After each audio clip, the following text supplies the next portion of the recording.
Alikho elishona lingenazo ezalo yamkela ke nazi ezihamba phambili namuhla. Ziyanda izindiza zakuleli eziya ngaphandle kanti ke kwamkelwe ngesasasa izivakashi kwelikamthaniya. Izindaba ze1KZN TV uzifundelwa usiyabonga wakaduma nenebezulu elidume esandlwane siyakhuleka.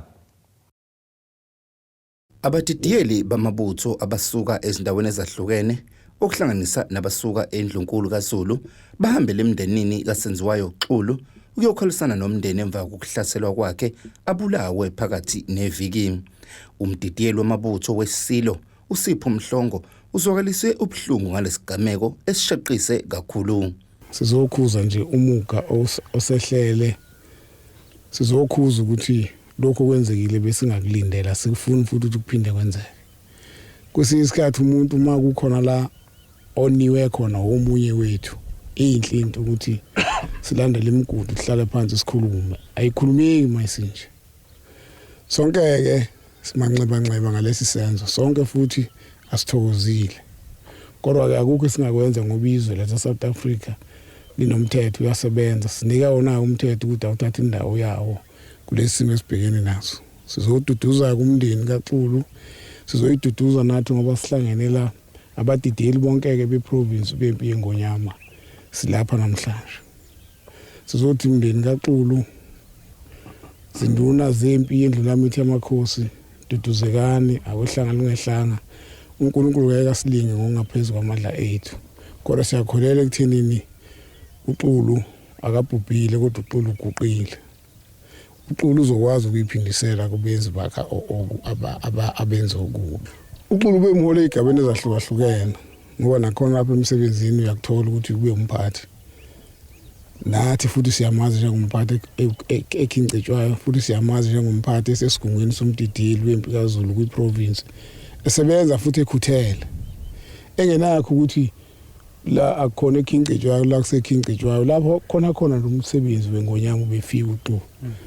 Nayo ke indlulamithi yamakhosi siyayibabazela isehla ngoba iwelwe isihlangu sayo nje akuyona into enhle le. Kodwa ke uNkulunkulu uyobona, uNkulunkulu uyovikela umndeni kaXulu ezitheni zawo. Kanjalo nomdidiyeli wamabutho waseMlalazi uzwakalise ukuphatheka kabi ngalesigameko kwazisa uXulu ubengumuntu wabantu futhi uthanda umsebenzi wakhe wokuba umdidiyeli wamabutho esifundeni iKingcetshwayo. Lapha ngoba lapha kwansizwa umuntu ushawa ngenduku lapha mayinenkinga. Kophe ikhanda afaka inhlabathi kuphele kanjalo. Hayi lokho kwebhamu lokho. Cha anginibikele bona nizoyibuka iTV. Nina nimvulela uXulu ningosikhotheni bangamela nina. Kahle kahle nosikhotheni nina animazi umuntu oright emhlabeni. Bengena kuXulu umuntu okubulawa ngesibhamu ngoba abantu bengena ingane kube sebenzele izingane zakhe besingekho isidingo sokuthi ube ngase nimsekelele izinga leli nimbeke noma kuleli izinga kulona asekukulona manje. Sisiphatheke kabi kakhulu ngoba uXulu ngisho namakhosi uqobo kubhlungu ngendlela esimanga ngoba akekho umuntu okhapha isikhala sikaXulu. Amakhosi onke aseKingcetshwayo, iSilo samabandla uqobo bekuyizithunywa zakhe nje abantu yena umuntu obethunywa legijima ngejubane impela. Kubhlungu kakhulu impela. Nalowo bengunobhala kaXulu uthi umsebenzi wakhe ubewenza ngokuzinikela ngaso sonke isikhathi ewumuntu okhathalele umsebenzi wakhe. Indoda ke le ebinamagalela amahle egameni lamabutho ubekwazi ukuthi kubalekile ukuthi umuntu adle. Ubekwazi ukuthi wonke umuntu amenza abe happy. Uma ikhakhamuza ukhakhamusa ngoba ufuna ukulungisa leso simo leso. Hayi lapho ibidlova impela. Hayi bidlova hayi kuningi esingakusho bathi kuhlupha isikhathi. Angiseze ukuba mude kakhulu kodwa engufisayo nekade ngugcizelela lapha enganeni kaXulu. Ngimfisela ukuthula ngoba njobe sengale okuningi nangendlela ahambe ngaya akasakuthandi kodwa uNkulunkulu nabakwaXulu inyandezulu izomupha amandla ngobuqhawe bakhe uzophinda beyiqhawe ngisho sengale agadle akwazi ukuthi labantu laba bengasali bebusa abasiphuce umdidiyeli wethu. uXulu kulendele ukuthi afihlwe ngempela sonto esiya kuwo mhla zingama-21 kuZibandlela. Ezindabeni ze1KZN TV kubikuthi abantu maphumulo kwesakabiyela. Inkampani yezindiza iLift Airline ihlabene nomzila ohlanganisa iTheku kanye nezwe eliyisiqhingi iReunion Island kusukela ke ngomhla zingama-26 kuNhlolanja ngonyaka ozayo. Izikhuluko zalenkampani zithi lo mzila uzothuthukisa umkhakha wezokuvakasha kuqineke nokuhwebelana kulamazwe kuphinde futhi kubeke neTheku ebalazweni. Inkampani yezindiza iLift Airline yethule ngokusemthethweni umzila omusha ozothutha abakuleli ubaxhumanise nesiqhingi iReunion Islands. Le nkampani yaqala ukusebenzela kuleli eminyakeni emihlanu edlule iveze ukuthi lo mzila uzoqala ukusebenza ezinsukwini ezingama-75 kanti okhulumela umnyango wezokuthuthukiswa komnotho ezokuvakasha nokongiwa kwemvelo uduse ukusimama komnotho njengesinye sezizathu eziheha abatshalizimali eThekwini. Izindaba ezinhle kakhulu lezi ngoba lento ithikithina njengesifundazwe saKwaZulu-Natal akwenzeki ngephutha nje ukuthi kule kota yesibili isimo sezomnotho eSouth Africa jikelele siye sakhombisa ukuthi KwaZulu-Natal iye yanomnikelo omningi kakhulu emnothweni wezwe lokubizwa ngokuthi iGDP ngoba yithi kuphela njengeprovince yaKwaZulu-Natal esikwaze ukwenza 0.8%. Uma kwenzeka izinto ezinje nokuyizona zinto njengomnyango wokuthuthukisa umnotho nezokuvakatha kanye nokunakekela kwemvelo izona zinto esibheka kakhulu lezi ngoba izona zinto ezizocreate amathuba emisebenzi ukuze abantu bakithi baqashwe basebenze abese umnotho wesifundazwe sakithi uyathuthuka phambili. Kanti okhulumela uMasipala eTheku uthi le nqophamlando izothuthukisa umnotho kuphinde kubuye nozinzo kulomkhakha wezamabhanoyi njengoba waphazanyiswa ukhuvethe. Namhlanje njengomasipala weTheku sijabule kakhulu ngoba mewukuthi abalali bayakhumbula nkathi kufika iCovid saba nesimo la ama-flights amanye angazange besabuya cancel. So ukuzwa ukuthi nawe kune direct flight that is going to go to Reunion Island ikutshena ukuthi now you are going to experience more visitors abazobe besuka outside the country beziThekwini. And secondly, it's definitely going to create imsebenzi because with the new airline it means we then need to get a new staff. We're going to be excited kakhulu ukuthi tourism yavuleka and siyakwazi ukuthi sikhanda amathuba emsebenzi. Kulomcimbi kuphinde kwavezwa ukuthi umzila osuka eThekwini nolibangise eMauritius uzoqala ukusebenza ngoJuni nonyaka. Part 2 of the strategy for the end of June is we're going to start a Durban Mauritius direct. Pre-COVID, Air Mauritius used to come here every single day, and then obviously it hasn't resumed after COVID. And we realized the importance of a direct flight, not scheduling through Johannesburg. There are a lot of South African expats who are now living in Mauritius, many of them who probably came from KZN. We want to bring them home. We want to give them the chance to come home directly. And we believe that there's many people from KZN who wish to still go back to visit Mauritius. There's another reason as well. Ezindabeni ze1 KZN TV kubika uSiphamandla Gumede ngiseRichards Bay. Njengoba sekuyisikhathi samaholide kaKhisimusi ezokuvakasha nokungcebeleka zande kakhulu. Lokhu ke kuvele ngenkathi abezokuvakasha eKwaZulu-Natal Tourism and Film ihlele umcimbi wokwamukela izivakashi lapho ihlanganise khona abezikhungo ezahlukahlukene zokuvakasha. Lokhu ke kwenzeke eMnambithi enhla nelikaMthaniya nokuyilapho okuvela khona ukuba izindawo eziningi zikulungele nokho ke ukwamukela izivakashi ezifisa ukubungaza uKhisimusi wazo kwisifundazwe eKwaZulu-Natal. Umphathi wezokungcebeleka uPinky Hadebe uthi lo mcimbi uzokwamukela izivakashi ezizesifundazweni saKwaZulu-Natal. Samukela khona ivakashi zethu zonke njengoba lempela sonto ileader to ifestive season yethu. Baningi kakhulu abasuka eGoli, eMpumalanga, eFree State kanye neKZN yonke ezosivakashela kulempela viki. Umuntu othesa nje ama holiday ethu aqala kahle kakhulu this year. Abantu abaningi bazodecide ukutravel namhlanje, nakusasa, nangesonto because go Tuesday sine holiday. So this is the start of our festive season. Already we have about 1,000 cars passing by the Mooi River toll gate, which is very good for us because kuyacaca ukuthi imndeni aba couples nama friends abathanda ukuzovakashela eKwaZulu-Natal basendleleni. So namhlanje ke asihambe sodwa, sihamba namanye ama entities afana no Shark Sport, uShaka Marine kanye no KZN Ezenville Wildlife banathi la bazokwamukela abazosivakashela.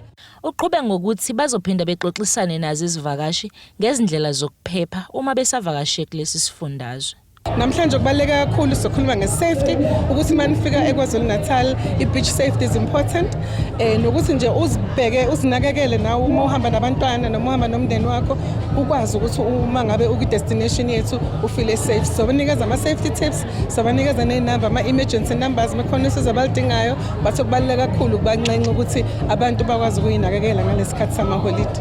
Kanti weKwaZulu Natal Shaka Board uNombuso Ngubane uthi izindawo zokubhukuda ziphephile kwaZulu Natal njengoba benza isiqinisekiso sokuboshaka bayavalelwa ngalesi sikhathi. So njengoba silana ke namhlanje sizopromote kona ukuthi abavakashi number 1 abeze kwiprovince yaKwaZulu Natal because amabhishi akhona avikelekile singawabiza ngokuthi safe. Ekuthenini bangathi mangabe besolwandle bazithole sebehlangabezana nembibizana yokulunywa isilwane esibizwa ngokuthi oshaka. Sesikhona ke for over 50 years, in fact it's over 60 years in existence umsebenzi siwenzayo. In that period sisakwazile ukuthi siqapha amabhishi ngalendlela yokuthi we've never had any shark related incidents in any of our protected beaches. Silindile abavakashi ngokuthi ngaphandle nje ukuthi bangazithokozisa olwandle ngokubhukuda noma ngabe ukusefa noma ngabe ukwenza noma yipi activity enhle noma emnandi ikwazi ukuthi yenziwe olwandle bangasivakashela nathi ke endaweni yethu esemhlanga la bezofunda khona ngabanzi ngesilwane leso sibizwa ngokuthi ushaka. Sine museum khona, umuseum wethu une information eningi kakhulu ekhuluma ngawo wonke ama species oshaka atholakala emanzini noma olwandle la kwaZulu Natal. Kubi kuthobe kadladla ezindabeni ze1KZN TV ngisothukela. Ake sihlabene nalo linye ikhefu siyabuya nezinye.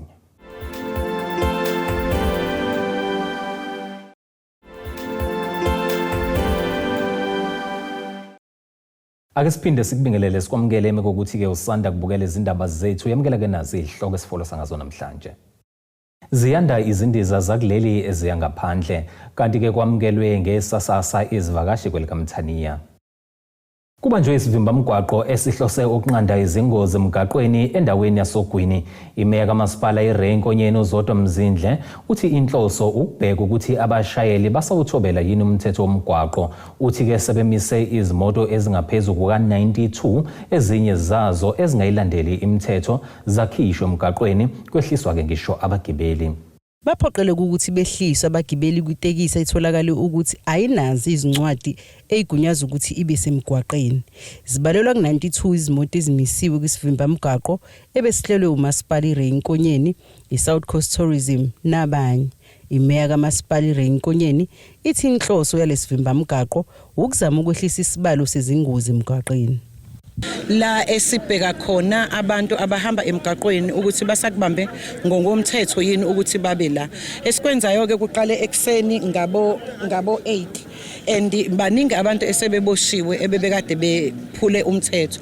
So i-briefing esitholile sithola ukuthi izo92 imoto esezike zamiswa kakhulu ku239 kwaphinde futhi kwazotholwa ababili abokufika ebebengenawo amaphepha ukuthi babe la nezimoto ezinye ezimisiwe ebezingakulungele ukuthi sikwazi ukuthi sibe semgaqweni. Sibala kuzona i-truck ebekade khona ekutholakala ukuthi kunezinto ezenziwe kuyona ezokushintshwa kwe-engine, i-reporter kwibhodi yenye imoto engine isho kunye kwabese kuzoba netekisi ebeya ngase Eastern Cape nayo ngokunjalo eseyithathiwe yobeke pounding. Njengoba sikhuluma ke nje manje uhlokomela obusy ke uarrangela ama families i-transport ukuthi bakwazi ukuthi bagoduke.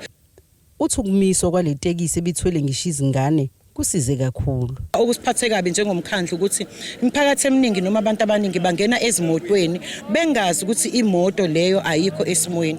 Lo muntu usuke efisa ukuthi akagoduke ahamba ayofika ekhaya. Maye sefika la kunama road block njengalawa enziwayo uthola ukuthi umuntu usenenkinga ukuthi usefika late ekhaya, abanye bagcina sebengasafikile. And ukusiphathe kabi ukuthi bekhona abantwana abancane kakhulu ebebe lapho elukhuzaneni emotweni. Kunetekisi eya Eastern Cape.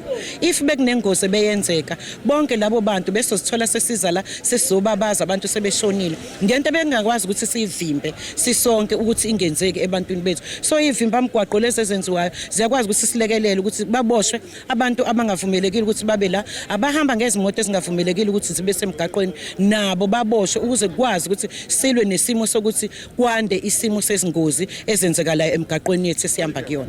uthi basebenzisana nomnyango wezasekhaya njengoba sekukhona abakhalelwa amasongo kaSigonyela ngamaphepha omgunyathi.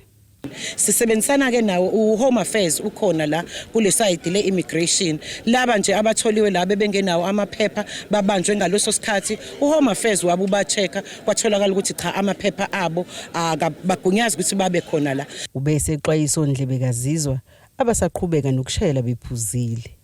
Okamthombeni ke ukubuza kahle ukuthi nenzani ezweni. Sina siyababuza ukuthi bazobe bezokwenzani ogwini noma erenkonyeni uma ngabe bazi ukuthi ngeke bamelane nemithetho yakhona. Isikhulu esiphezulu seSouth Coast Tourism and Investment Enterprise uthi bayingxenye lesivimba mgaqo ngoba befuna izivakashi zizizwe ziphephile uma zihambela indawo yasogwini. Siqikelela ukuthi abantu bakithi abaphephe bazi ukuthi mabeze la endaweni yase South Coast indawo ephephile. Indawo futhi eqikelelayo ukuthi abavakashi nabahlali bakhona baphephile futhi ukuvakasha khona ngaso sonke isikhathi uyohlezi ukuthola konke. Lo mbiko benuwethulelo Zamando Sicele wezindaba ze1K Zrin TV ngisesayidi. Umndeni wakwamnyaka wekhansela le-ACDP kumasipala uMhlathuze elabulawa umfundisi uJohn Mnyaka utusa amagalelo ezobulungiswa eNingizimu Afrika kulandela ukuthi inkantolo kaMantshi yaseNgwelezane igwebe odili kajele abasolwa ababili abasokonga ilungu lawo. Labasolwa ke bangezelwe iminyaka eli10 ngecala lokutholakala nesibhamu bephinde futhi kube yizinyanga eziyi18 bebhadle ejele. Bebebahlanu kabasolwa bakhe itulo lokubulala umfundisi uJohn Mnyaka okubalwa kubona umsolo wokuqala uNonhlanhla Luthulu ungasekho abasolwa abathathu ababezinkabi uYandiso Mcineka naye ungasekho owadutshulwa uphiko lwe-NIU kanti abasolwa ababili okuyibona abagwetshiwe uEugene Khumalo noSandile Mabuyakhulu kanti umsolwa obesephendula ukufakaza umbuso uSipho Nxumalo yena udedelwe. Laba besilisa ababili babathe ngoNonhlanhla Luthuli ukuba besoco ngumnyaka owayesethenga umuzi ayimdayisele wona ngemali ngo70,000 engasafuna ukuphuma kuwo. Umnyaka wabulawa ngonyaka 2023 esemzini wakhe enseleni eShumayela esontweni phambi kwabazalwane. Umfowabo kaMnyaka uAlfred Mnyaka uthi umthetho udlala indima yawo. Njengomndeni kusithokozisile kakhulu ngoba la eSouth Africa isona sigwebo sokugcina lesabasitholile ukudilikelwa yijele so sithokozile nangendlela beliphethwe ngayo icala iPKTT sibonile isebenza ngamandla mhlawumbe ngabe likapheli leli cala ukube belingaphethwe ibona bebeliphethe ngobunono nangobuhlakani senelisekile kukho konke abakwenzile nabasenzele khona. Omunye wabasolwa uSipho Nxumalo okunguyena obeka isizwe uNonhlanhla Luthuli ukuba akathenga izinkabi obesephendula ukufakaza umbuso. Lo mndeni uthi udlala indima enkulu kuleli cala ebengadonsa eminyaka eminingi ukuze abasolwa beze begwetshwe. Usebenza umsebenzi omkhulu enkantolo ukusivezela ukuthi obani laba lezi inkabi zisebenza kanjani zidume ngani ngoba ukuchazela ukuthi bavele babulali washo futhi ukuthi kunabantu abagwetshiwe abadonsayo ababebulele naye umuntu lapha eMangwe kodwa bona ababoshwanga. Kuvelile futhi lapha enkantolo ukuthi kunezincwadi ezisubmithwe umshushisi lapha ayisuka kwamanye amaphoyisa ezichazayo ukuthi kakhona amacala okufanele babuye baboshelwe wona futhi yize bengaphakathi.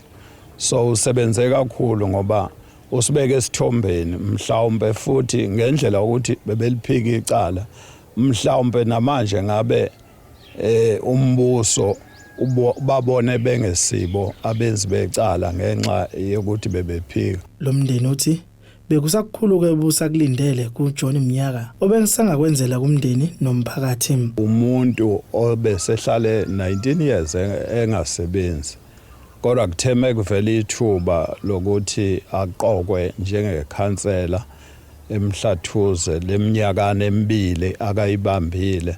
Umehluko siubonile empilweni yakhe njengoba na umuzi lo akawufele ube sezama khona ukuthi abe nendawo akayibiza ngokuthi eyakhe kanti iscam ubengazi nokho ihambile yona imali kwamuzi loyo into ekungacaci ukuthi uzobuyela kanjani emndenini ngoba kuyavela ukuthi lo muzi kahle kahle ubungadayisi bekufuneka imali. Okwesibili unonhlanhla lo obethu uyawudayisa umuzi akusiwona owakhe bekuwumuzi awugadile wakubo.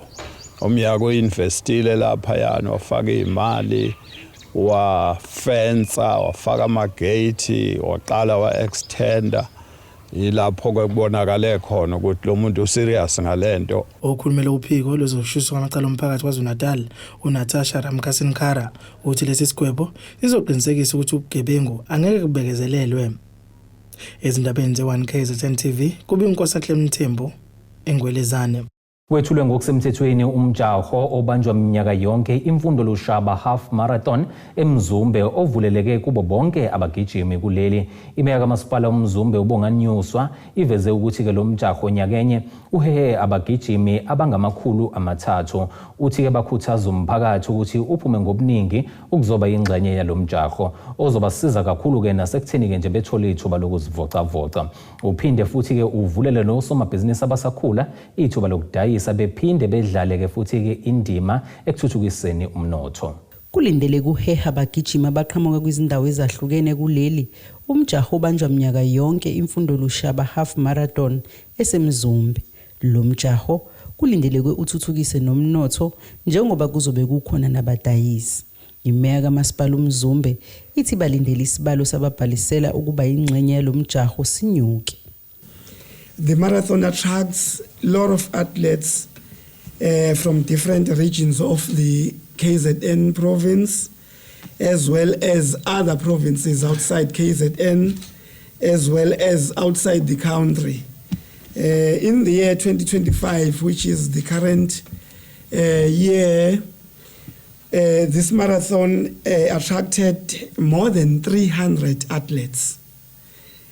Some of them, of course, were coming from out of this country. Uchaza ngebanga elizogijinywa kanye nemihlomulo.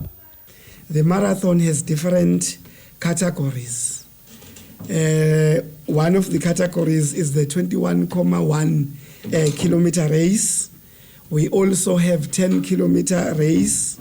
We have a 5-kilometer fun run. This means that the race will be able to accommodate professional athletes and fun runners. In terms of Mfundo Arnold Lushaba Half Marathon 2026 entries, we wish to report that there are online entries which will be officially opened on Friday, the 12th of December 2025, and close on the 16th of February 2026. Uthi ukhuthaza kakhulu intsha kanye nabadala ukuthi baphume ngobuningi ukuzoba ingxenye yalo mjaho. Siyafisa ukuthi ikakhulukazi abantu abasha bakwazi ukungena ngobuningi babo kule race ngoba kubaluleke kakhulu ukuthi sikwazi ukuzivocavoca. Uveza ukuthi lo mjaho bawuqambe ngesishoshovu somzabalazo esaba neqhaza elikhulu lokulwa nohulumeni wencindezelo kanjalo nokuthuthukisa indawo yaseMzumbe. Owasebenza ukuthi alethe ushintsho ezimpilweni zethu sina abantu abamnyama esebenza ngesikhathi esasinzima kakhulu ikhathi zobandlululo esebenzisana nabanye babantu abaningi ke esaziyo ukuthi siyazi ukuthi ikhathi zobandlululo kwakunzima kanjani ukuphila.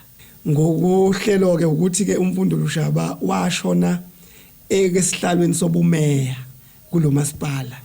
He happened to be one of our former leaders umeya kulo masipala waseMzumbe. All other mayors abakhona even before him and after him basaphila. Lo mjaho uzobanjwa ngomhla ka-22 kuFebruary onyaka ozayo. Lo mbiko beniwethulelo zamando sicele kwezindaba ze1KZN TV ngiseMzumbe. Ake siphinde sihlabene nali ke futhi siyabuya nengosezomnotho.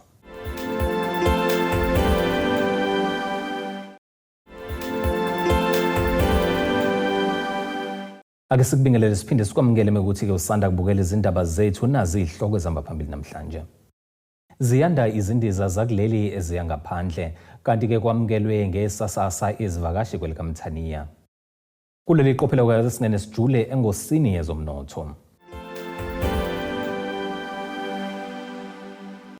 Irandi lakuleli liu 16 rand 86 cent maliqhathaniswa nedola lasemelika libe u22 rand 56 cent maliqhathaniswa nopondo waseBrithani liphinde libe u19 rand 79 cent maliqhathaniswa neeuro lase-Europe igolide ke lona lingu $4,282 45 cents i-ounce kuthuwelo ongahluziwe ube u61 28 cents umphongolo.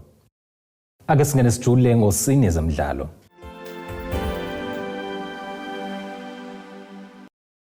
Nakuba kubukeka sengathi kufanele angabe abadlali be-Orlando Pirates sebekujwayele ukuqukula izinkomishi, kodwa uSipho Cheney owayekhona uqala lo mgqiqo uveza ukuthi namanje kusawumuzwa okungelula ukujwayela. UCheney ubesezintini ngesikhathi iPirates iqukula iCarling knockout ngempela sonto edlule, lapho ke inqobe khona ngegoli elilodwa eqandeni nokuyigoli ke lishawurele bohlengule Mofokeng kwiMarumo Gallants ePeter Mokaba Stadium ePolokwane. Lono zinti ke wafika kwiPirates ngaphandle kwesasasa ngonyaka u2023, kodwa ke usephenduke esinye sezithenjwa. Ufake isandla ke esikhulu empumelelweni yakamuva yamaBucks ngekathi ke ewina izicoco ezisikhombisa eminyakeni emine. iBucks inqobe iMTN 8 amahlandla amane yangeza ke ngeNedbank Cup nayo ke futhi enqobe kabili njengoba ke ivale ngefa kugesi ngeledlule. Ake sikubhekelena nasi isimo sezulu esingalindeleka.